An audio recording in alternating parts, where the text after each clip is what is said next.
Every police officer has a case they can never forget, the one that keeps them awake at night, the one that fractures their belief in what humanity is capable of.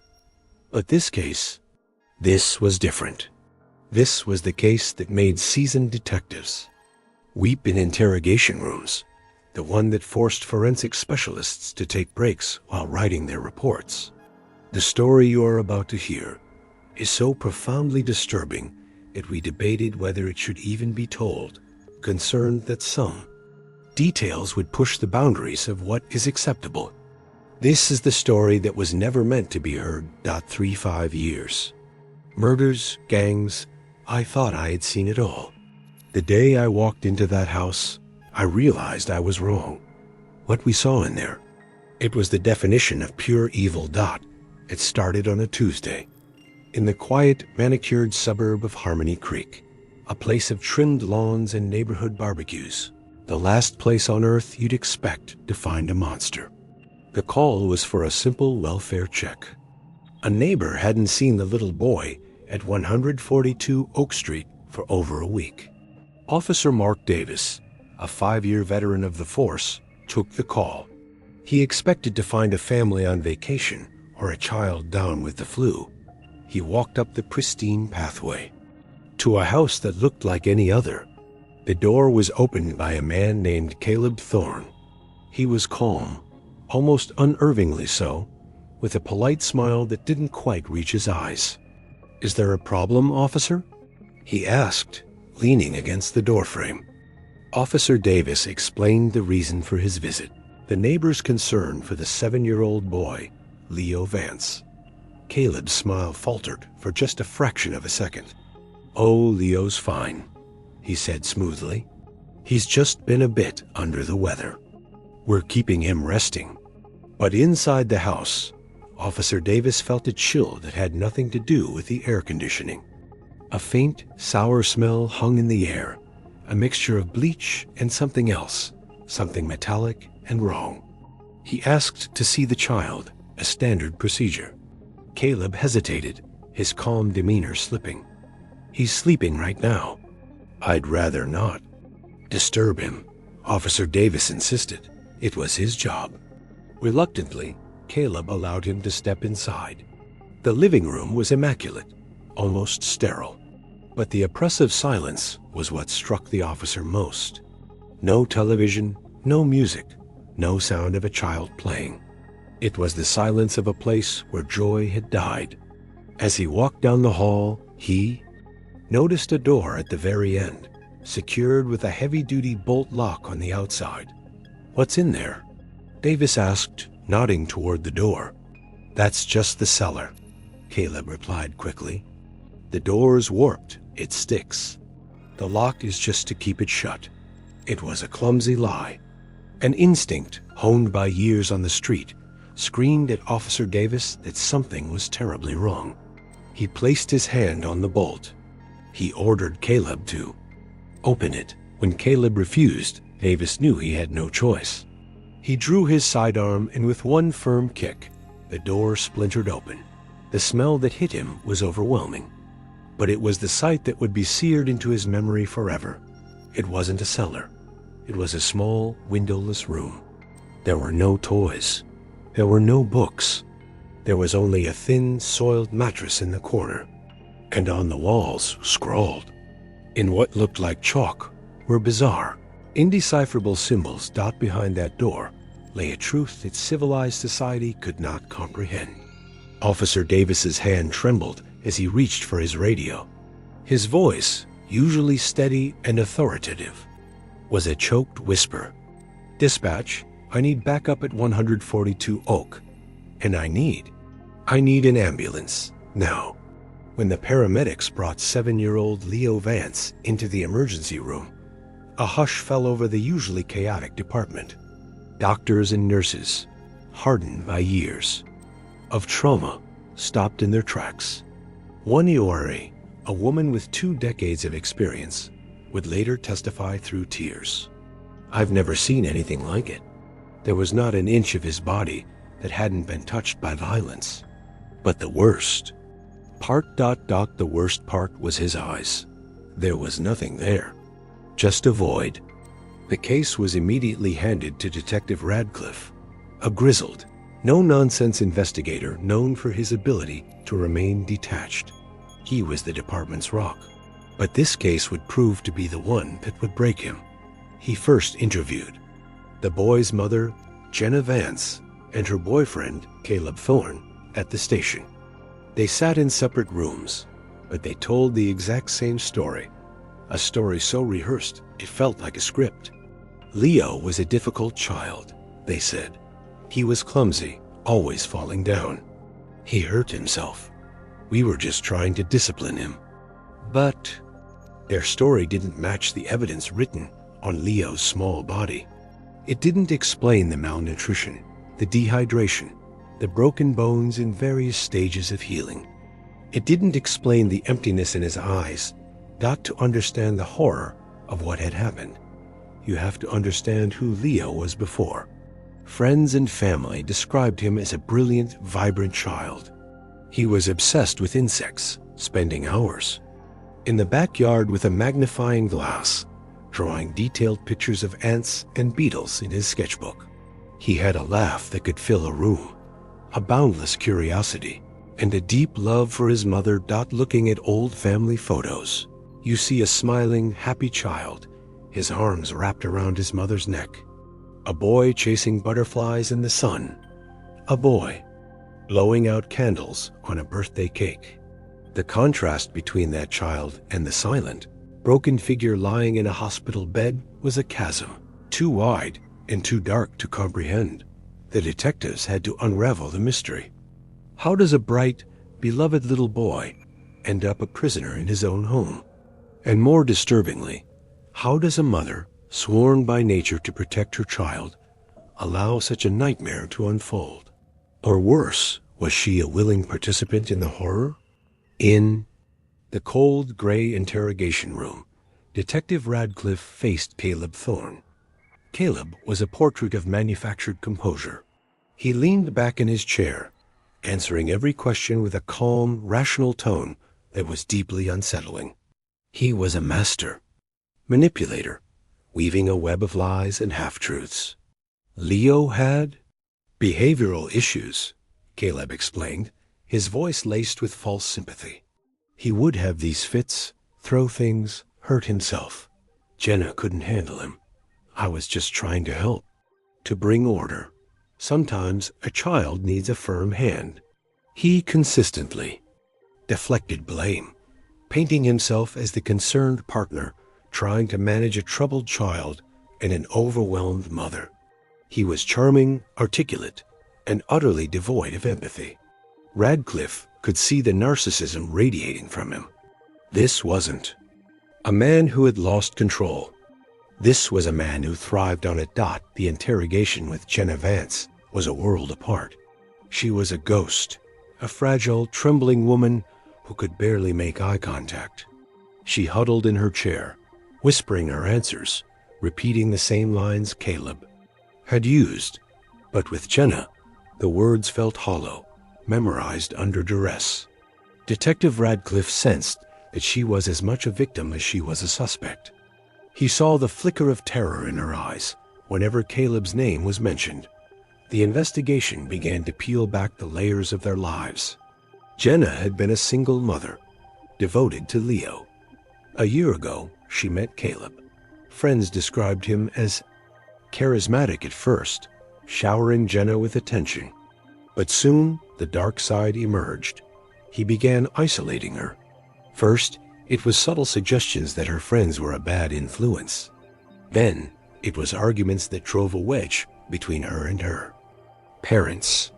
He convinced her that he was the only one who truly understood her, the only one she could rely on. He moved into her home, and the house that was once filled with Leo's laughter slowly fell silent. Caleb's control became absolute. He managed her finances, monitored her phone calls, and decided who she could see. Jenna, once an outgoing and confident woman, became a shadow of her former self, trapped in a psychological prison. And her son, Leo, was trapped right there with her. The house on Oak Street had ceased to be a home. It had become Caleb's kingdom, a place where he was the absolute ruler, and his word was law. Back at 142 Oak Street, the forensics team was meticulously combing through the house.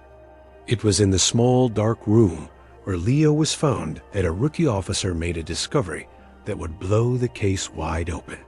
Tucked away under the soiled mattress was a simple, spiral-bound notebook. On the cover, in neat, block letters, were 2 words: the rule book. This book is the reason this story almost never saw the light of day. Its contents are so psychologically cruel, so systematically dehumanizing, that a judge would later order sections of it sealed from the public record, deeming it too inflammatory for a jury to see without prejudice. It was a handwritten manifesto of torture, a detailed blueprint for breaking a child's spirit. Inside, Caleb had documented a set of rules for Leo. Each page contained a new law, a new restriction on the boy's existence. The rules were arbitrary, contradictory, and designed to be impossible to follow. Rule number 1: speech is forbidden. Permission to whisper may be granted, but never guaranteed. The punishment for breaking this rule was having his mouth taped shut for hours at a time. Rule number 7: eye contact during meals is forbidden. Your gaze must remain on your plate. The punishment for this was being denied food for the next 24 hours. Rule number 12: smiling is an act of defiance. Happiness is not earned. The punishment was to be forced to stand in a corner, facing the wall, for periods that could last up to 12 hours. Rule number 24: crying at night doubles the punishment for the following day. This rule ensured that the cycle of suffering was inescapable. The book contained over 50 such rules. There were rules against shuffling his feet, rules against humming, rules against asking questions. Each broken rule was logged with a date and a corresponding consequence. These consequences escalated from deprivation to physical torment. The book was a cold, calculated record of sadism. A forensic psychologist who reviewed the book for the prosecution described it as a tool of systematic soul destruction. She explained, this wasn't about discipline. This was about power. Every rule was designed to strip the child of his identity, his autonomy, his very sense of self. The goal was not to correct behavior, but to erase the person, to turn a human being into an object, completely subservient to the will of the abuser. In all my years of practice, I have never seen such a methodical and deliberate application of psychological torture on a child. The rule book was more than just evidence. It was a window into the abyss. It showed that what happened to Leo Vance was not a series of angry outbursts. It was a planned, sustained campaign of terror, carried out day after day in the silent, unassuming house on Oak Street. Detective Radcliffe walked back into the interrogation room where Jenna Vance sat, broken and silent. He didn't say a word. He simply placed the spiral notebook on the table in front of her. The rule book? Jenna stared at it. Her face, already pale, turned ashen. Her breath hitched. For a moment, there was no sound but the hum of the overhead lights, and then a single tear traced a path down her cheek, followed by another and another. The dam of fear and denial that had held her silent for so long finally broke. It started as a whisper, a fragmented, agonizing confession. At first, she said, she was too afraid of Caleb to intervene. He had convinced her that the rules were necessary, that they were for Leo's own good. She tried to rationalize it, telling herself it was just a strict form of discipline. He said Leo needed to be strong, she sobbed. He said the world was a hard place, and he was just preparing him. But as the rules became more bizarre and the punishments more severe, she could no longer lie to herself. Fear, however, had paralyzed her. Caleb had threatened her, threatened to harm her parents, threatened to make sure she would never see Leo again if she ever told anyone. She was trapped. The most chilling part of her confession was how her role slowly shifted. Out of terror, she began to enforce the minor rules herself, hoping that by complying, she could prevent Caleb from inflicting the more severe punishments. She became a reluctant jailer, a participant in her own son's nightmare. I just wanted it to stop, she cried, her body racked with sobs. Sometimes, I would just go into the other room and cover my ears. I just closed my eyes and prayed it would be over. Jenna's confession laid bare the terrifying anatomy of abuse. It revealed how a mother's most primal instinct, the instinct to protect her child, could be systematically dismantled and replaced by fear. In the twisted world Caleb had created, love and mercy had no place. There was only obedience, and in the end, only darkness remained. The trial of Caleb Thorne and Jenna Vance was a media sensation. The courtroom was packed every day with reporters and horrified locals from the community of Harmony Creek. The atmosphere was thick with tension and grief. The prosecutor, a steely-eyed man named Paul Jackson, began his opening statement by looking directly at the jury. "Ladies and gentlemen," he said, his voice quiet but firm, "in this trial, you will come face to face with a monster. But this case is about more than just one man's evil. It is about the silence that allowed that evil to grow. A silence behind the closed doors of 142 Oak Street." The testimony that followed was harrowing. Officer Davis took the stand, his voice cracking as he recounted the moment he opened the cellar door. The nurse described Leo's injuries in clinical, yet devastating detail. Seasoned paramedics and detectives broke down on the stand, prompting the judge to call for recesses to allow them to compose themselves. The courtroom was a sea of raw emotion. The most powerful moment of the trial came when the prosecutor presented the rule book as evidence. An enlarged copy was displayed on a screen for the jury to see. Jackson read several of the rules aloud. Rule 31. Unauthorized drawing is a crime against order. Rule 42. Showing affection for toys is a sign of weakness. As he read, a chilling silence fell over the courtroom. The jury sat motionless, their faces a mixture of disbelief and horror. The words hung in the air, a testament to a cruelty so profound it seemed to defy comprehension. It was in that moment that everyone in the room understood that this was not a case of discipline gone wrong. This was a case of calculated sadistic torture. The defense attorneys for Caleb and Jenna did what they could, but they were facing a mountain of undeniable evidence. Caleb's lawyer argued that his client had himself been a victim of a traumatic childhood, that he didn't know how to handle a child, and suffered from undiagnosed mental health issues. Jenna's lawyer painted her as a classic battered woman, a victim so thoroughly manipulated and terrorized that she was incapable of acting to save her son. But these arguments crumbled in the face of the prosecution's case. As Prosecutor Jackson said in his closing statement, "A troubled past is an explanation, not an excuse. It does not give anyone the right to become a monster and inflict that pain onto an innocent child." The jury deliberated for less than 90 minutes. It was one of the fastest verdicts for a case of this magnitude in the state's history. When they filed back into the courtroom, their faces were grim and resolved. The court clerk read the verdict. Caleb Thorne, guilty on all counts, including aggravated child abuse, kidnapping, and attempted murder. Throughout the reading, Caleb remained impassive. He showed no emotion, no remorse, just a cold, empty stare. Jenna Vance, guilty of felony, child endangerment, and accessory to the crimes. As her verdict was read, she collapsed into tears, her body shaking with the final, crushing weight of her failure. Justice, in the eyes of the law, had been served. The silence of 142 Oak Street had finally been broken by the resounding echo of a guilty verdict at the sentencing. The judge delivered a speech that would be quoted for years. Looking directly at Caleb, he said, "You did not just harm a child's body. You attempted to annihilate his soul. For that, there can be no mercy."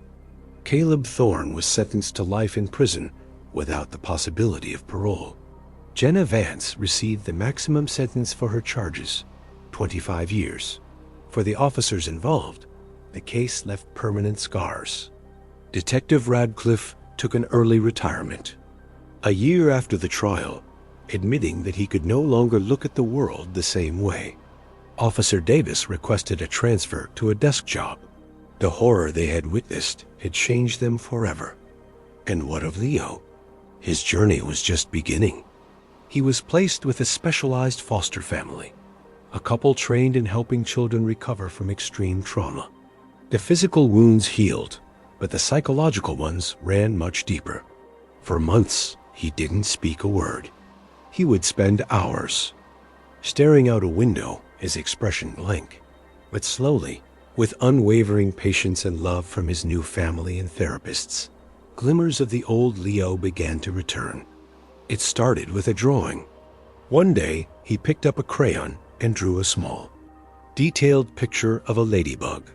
It was the first sign that the boy who loved insects, the boy who saw wonder in the world, was still in there, fighting his way back from the darkness. His recovery would be a lifelong process, but it was a beginning, a testament to the incredible resilience of the human spirit. The story of Leo Vance is a brutal reminder of the darkness that can hide behind a suburban facade. It shows us how fragile a child's world is and how devastating the consequences can be when the adults who are supposed to protect them fail. But his story is also a wake-up call. Leo's silent scream from behind that locked door is a warning for all of us. The neighbor who made that 911 call was afraid of being wrong, of overreacting, of getting involved in someone else's business. But she listened to her instincts, and that phone call saved a life. If you suspect a child is in danger, if something feels wrong, do not look away. Do not tell yourself it's none of your business. One call, one report could be the difference between life and a nightmare. You never know what is truly happening behind a closed door. It is our collective responsibility to be the voice for children who cannot speak for themselves. Their safety is not someone else's problem. It is everyone's.